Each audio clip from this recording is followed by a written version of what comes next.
आज 15 अगस्त 2022 के साकार मधुर महावाक्य हैं।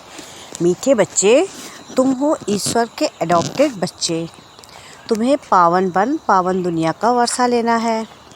यह अंत का समय है, इसलिए पवित्र जरूर बनना है।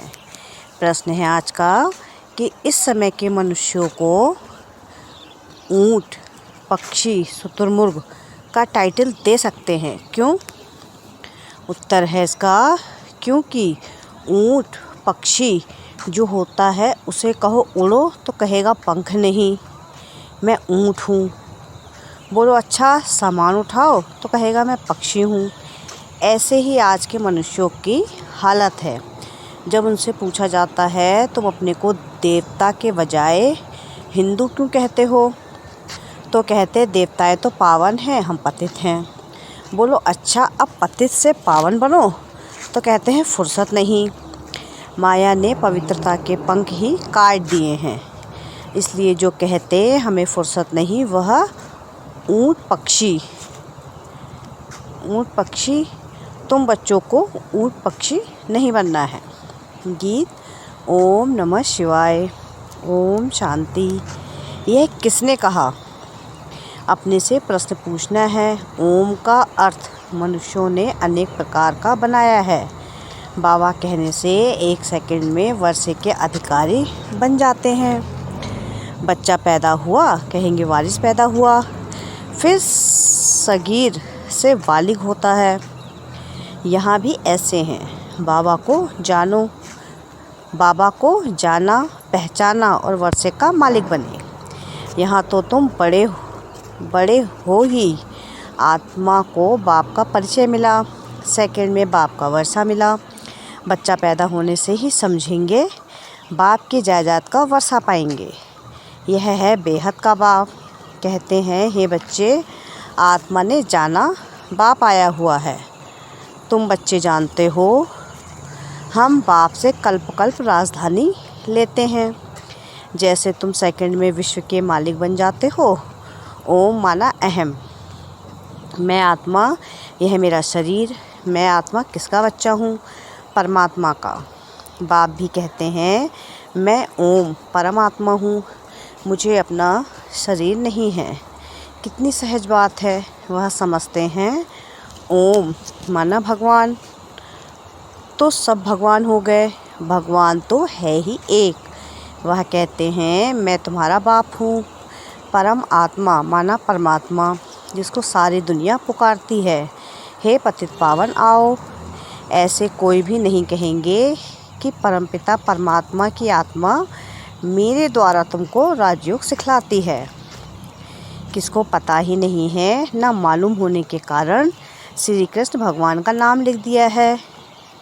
उसने राजयोग सिखलाया, वह पतित पावन उसको कह नहीं सकते। वह तो है स्वर्ग का पहला बच्चा।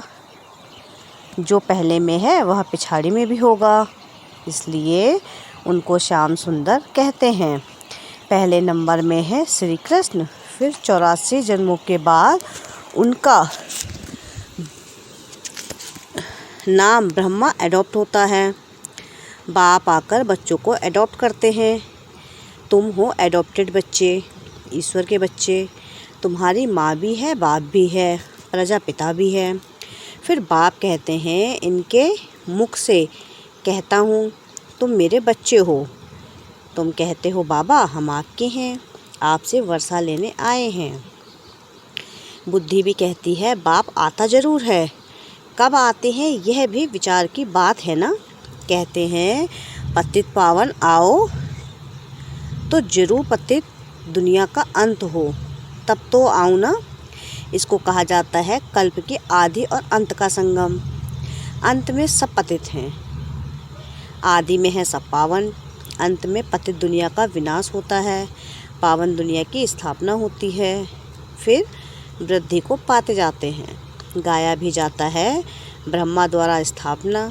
यह है त्रिमूर्ति। तुम जानते हो शिव बाबा के बच्चे सब ब्रदर्स हैं। फिर जब रचना होती है तब भाई बहन बनते हैं। माता पिता क्यों कहते हो? भविष्य वर्षा लेने के लिए। लौकिक वर्षा होते हुए पारलौकिक वर्षा पाने का पुरुषार्थ करते हो। यह है कलयुग मृत्युलोक। सतयुग को अमरलोक कहते हैं। यहाँ तो मनुष्य अकाले मर पड़ते हैं। सतयुग है देवी दुनिया। आदि सनातन देवी देवता धर्म रहता है। हिंदू धर्म तो कोई है नहीं। आदमशुमारी जब निकलती है तो पूछते हैं आप किस धर्म के हो। हम कहते हैं हम ब्राह्मण धर्म के हैं, तो वे लोग हिंदू धर्म में लगा देंगे, क्योंकि वह ब्राह्मण भी हिंदू धर्म में आ जाते हैं। आर्य समाजी जो लोग हैं उनको हिंदू धर्म में लगा दिया है। वास्तव में हिंदू धर्म तो कोई है नहीं। यूरोप में रहने वालों को यूरोप धर्म वाला थोड़ी ही कहेंगे। धर्म तो क्रिश्चियन है ना। क्राइस्ट ने क्रिश्चियन धर्म स्थापन किया। अच्छा, हिंदू धर्म किसने स्थापन किया? तो बेचारे मूंझ पड़ते हैं, कह देते हैं गीता द्वारा स्थापन हुआ। तो समझाया जाता है गीता के द्वारा तो आदि सनातन देवी देवता धर्म की स्थापना हुई। तुम तो देवता धर्म के हो। तो कहते हैं देवताएं तो बहुत पवित्र थे, हम तो पतित हैं, हम अपने को देवी देवता कैसे कहलाएं? तो समझाया जाता है अच्छा पवित्र बनो, फिर से देवी देवता धर्म में आ जाओ। तो कहते हैं फुर्सत कहाँ, आपकी यह तो बहुत नई बातें हैं। बरोबर हम आदि सनातन देवी देवता धर्म के हैं। पूछते भी भारतवासी देवी देवता को हैं, परंतु पतित होने कारण अपने को देवता कहला नहीं सकते। अच्छा, आकर पावन बनो, तो कहते फुर्सत नहीं। बाप कहते हैं तुम तो ऊंट पक्षी हो। पूछा जाता है तुम देवता क्यों नहीं कहलाते हो? तो हम पतित हैं। अच्छा, पतित से पावन बनो, तो कहते हो फुर्सत नहीं। ऊंट पक्षी तो कहो उड़ो, तो कहेगा पंख नहीं, ऊँट हूँ। बोलो अच्छा सामान उठाओ, तो कहेगा हम तो पक्षी हूँ। तो बाप कहते हैं माया तुम्हारे पवित्रता के पंख काट देती है।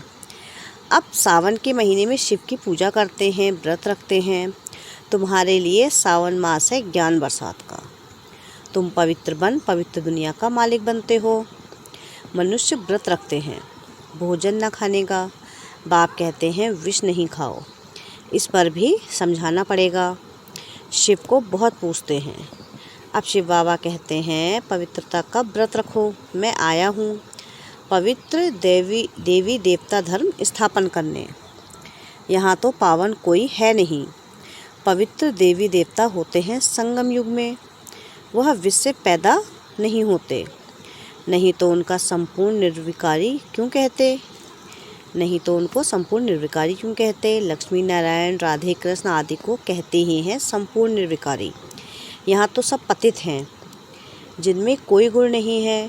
खुद कहते हैं हम पतित नीच हैं। बाप कहते हैं मेरी मत पर चलकर तुम संपूर्ण निर्विकारी बनो, तो तुम लक्ष्मी नारायण जैसा मालिक बनेंगे। तुम्हारी पढ़ाई कितनी भारी है। मनुष्य से देवता बनने का पुरुषार्थ करो, विश्व का मालिक बनना है।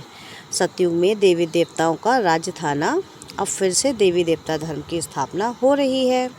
तुम पवित्र बन स्वर्ग का वर्षा लेते हो। स्व माना आत्मा, आत्मा को राजाई मिलती है, उनको स्वराज कहा जाता है। मनुष्य तो हैं देह अभिमानी, देह अभिमान से कहते हैं हमारा राज्य। यहाँ तुम कहते हो हम आत्मा है, इस शरीर के मालिक हैं, हम महाराजा बनेंगे, हमको सतयुग में पवित्र शरीर मिलेगा। अभी तो पतित हैं, जैसे आत्मा वैसे शरीर। आत्मा में खाद पड़ी है। आत्मा पहले सच्चा सोना थी, गोल्डन एज कहा जाता था। फिर त्रेता आया तो सिल्वर की खाद पड़ी। फिर द्वापर में गए तो तांबा पड़ा। इस समय आत्मा झूठी तो शरीर भी झूठा। इसको कहा ही जाता है झूठखंड। अभी बाप के साथ योग रखने से अलायन निकल जाएगी। इसको योग अग्नि कहा जाता है। जेवर से किचड़ा निकालने के लिए आग में डाला जाता है। यह भी योग अग्नि है, जिसमें खाद भस्म हो और सच्चा सोना बन बाप के साथ चले जाएंगे। बाप कहते हैं तुम मेरे साथ चल पड़ेंगे, सतयुग में सच्चा सोना मिलेगा। अब श्री कृष्ण को सावरण क्यों कहते हैं? कृष्ण का नाम रूप तो बदल जाता है। अब आप समझाते हैं तुम गोरे थे, तुम्हारे में खाद पड़ी है, अभी बिल्कुल आयरन एज बन पड़े हो। अब मैं सुनार हूँ, बच्चों को भट्टी में डाल देता हूँ। भंभोर को आग लगेगी, सबके शरीर खत्म हो जाएंगे। आत्मा तो अविनाशी है, एक तो योग अग्नि से पवित्र बन जाएंगे, बाकी सब सजाए खाकर हिसाब किताब चुकतू कर फिर जाएंगे। यह ईश्वर की भट्टी है, सबको पावन बनाने लिए। यह है ज्ञान का सागर, उनसे तुम ज्ञान गंगाएं निकली हो। फिर मनुष्यों ने उस पानी की गंगा को समझ लिया है। वहाँ देवता की मूर्ति भी रखी हुई है। वास्तव में तुम हो भगवान के बच्चे, ज्ञान गंगाएं, जो फिर देवता बनते हो। जब स्वर्ग में आएंगे तब तुमको देवता कहेंगे। वहाँ आत्मा शरीर दोनों ही पवित्र हैं। अभी तो पतित हैं। भारत गोल्डन एजड है, फिर सिल्वर कॉपर आयरन एजड बने हैं, फिर गोल्डन एज में बाप ले जा रहे हैं। तुम्हारी आत्मा और शरीर दोनों ही पवित्र हो जाते हैं। बाप कहते हैं मैं धोबी हूँ, तुम्हारी आत्मा को धोने आता हूँ। सिर्फ बाप को ही याद करना है। बस योग में रहने से तुम विश्व के मालिक बन सकते हो। बाहुबल वाले विश्व के मालिक बन ना सके। हाँ, उन्हों में इतनी ताकत है, अगर क्रिश्चियन दो भाई आपस में मिल जाएं तो विश्व के मालिक बन सकते हैं, परंतु लॉ नहीं है। कहानी भी है, दो बिल्ले आपस में लड़े और माखन बंदर खा गया। तो वह दो लड़ते हैं, बीच में माखन भारत को मिल जाता है। इसमें भी नंबर 1 है श्री कृष्ण, इसलिए कृष्ण के मुख में गोला दिखाते हैं। वह मक्खन नहीं, यह स्वर्ग का राज्य भाग श्री कृष्ण को मिला। बाप समझाते हैं सब विनाश हो जाएगा, फिर तुम मालिक बन जाएंगे। उसके पहले बाप की श्रीमत पर जरूर चलना पड़े। श्रीमत से श्रेष्ठ आसुरी मत से भ्रष्ट बनते हो। यह है आसुरी पतित दुनिया, एक भी पावन नहीं। पावन दुनिया में एक भी पतित नहीं होता है।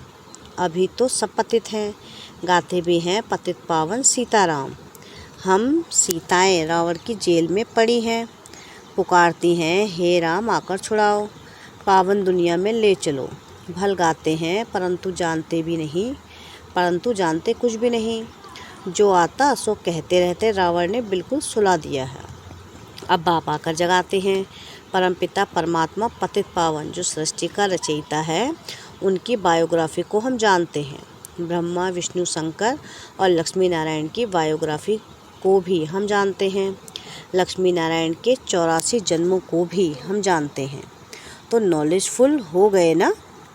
श्री कृष्ण के मंदिर में जाएंगे तो समझेंगे यह सतयुग का पहला प्रिंस था। अभी अंतिम 84वें जन्म में ब्रह्मा हुआ है। यह भी बहुत समझने की बातें हैं। बाप बच्चों को समझाते हैं, बच्चे खबरदार रहना, कभी किसी को दुख नहीं देना। बाप तो दुख हरता सुख करता है ना। तुम भी 5 विकारों का दान देते हो। दे दान तो छूटे ग्रहण लगता है तो फकीर लोग कहते हैं दे दान। अब बाप कहते हैं मेरे लाडले बच्चे, विकारों का दान दो तो सर्वगुण संपन्न बन देवता बन जाएंगे। दुख का ग्रहण छूट जाएगा, तुम सुखधाम के मालिक बन जाएंगे। इसलिए 5 विकारों का दान लिया जाता है। यह तो अच्छा है ना। अभी तुम्हारे ऊपर विकारों का ग्रहण लगने से एकदम काले बन पड़े हो। हम तुम्हारे से विकार ही मांगते हैं और कुछ नहीं मांगते। बाप समझाते हैं अब तुम बच्चों को आत्माभिमानी बनना है। मैं आत्मा हूँ, परमात्मा को याद करना है, वर्षा उनसे लेना है, इसलिए देही अभिमानी बनो। देवताएं आत्माभिमानी बने हैं। अब मुझ बाप को याद करने से ही तुम्हारे पाप भस्म होंगे। हम रक्षा करेंगे। तुम मुझे याद ही नहीं करेंगे तो रक्षा क्या करेंगे। बाप कितना समझाते हैं। यह बातें कोई शास्त्रों में नहीं है, वह है भक्ति मार्ग की सामग्री। बाप तो तुम्हें सद्गति में ले जाने के लिए पढ़ाते हैं। मैं इस शरीर द्वारा तुमको समझाता हूँ। यह मेरा शरीर नहीं है, यह तो इनकी पुरानी जुत्ती है, लोन लिया है। मैं इनमें प्रवेश करता हूँ, फिर पावन बनाता हूँ। कितना अच्छी रीति बाप समझाते हैं। अच्छा, मीठे मीठे सिकिलधे बच्चों प्रति माता पिता बाप दादा का याद प्यार और गुड मॉर्निंग। रूहानी बाप की रूहानी बच्चों को नमस्ते। हम रूहानी बच्चों की रूहानी बाप दादा को याद प्यार गुड मॉर्निंग और नमस्ते। शुक्रिया प्यारे बाबा, शुक्रिया। धारणा के लिए मुख्य सार है कि बाप की श्रीमत पर चलकर संपूर्ण निर्विकारी बनना है। पढ़ाई से विश्व की राजाई लेनी है। आत्मा में जो खाद पड़ी है उसे योग अग्नि से निकालना है। सेकंड है आत्माभिमानी बन बाप को याद करना है। जितना याद में रहेंगे उतना बाप रक्षा करता रहेगा। वरदान है आज का कि मेरे को तेरे में परिवर्तन कर श्रेष्ठ मंजिल को प्राप्त करने वाले नष्टो मोहा भव। जहाँ मेरापन होता है वहाँ हलचल होती है। मेरी रचना, मेरी दुकान, मेरा पैसा, मेरा घर, यह मेरापन थोड़ा भी किनारे रखा है तो मंजिल का किनारा नहीं मिलेगा। श्रेष्ठ मंजिल को प्राप्त करने के लिए मेरे को तेरे में परिवर्तन करो। हद का मेरा नहीं, बेहद का मेरा। वह है मेरा बाबा। बाबा की स्मृति और ड्रामा के ज्ञान से नथिंग न्यू की अचल स्थिति रहेगी और नष्टो मोहा बन जाएंगी। स्लोगन है आज का कि सच्चे सेवाधारी बन निस्वार्थ सेवा करते चलो तो सेवा का फल स्वतः मिलेगा। क्या है स्लोगन आज का? कि सच्चे सेवाधारी बन निस्वार्थ सेवा करते चलो तो सेवा का फल स्वतः मिलेगा। अच्छा, ओम शांति, ओम शांति, ओम शांति।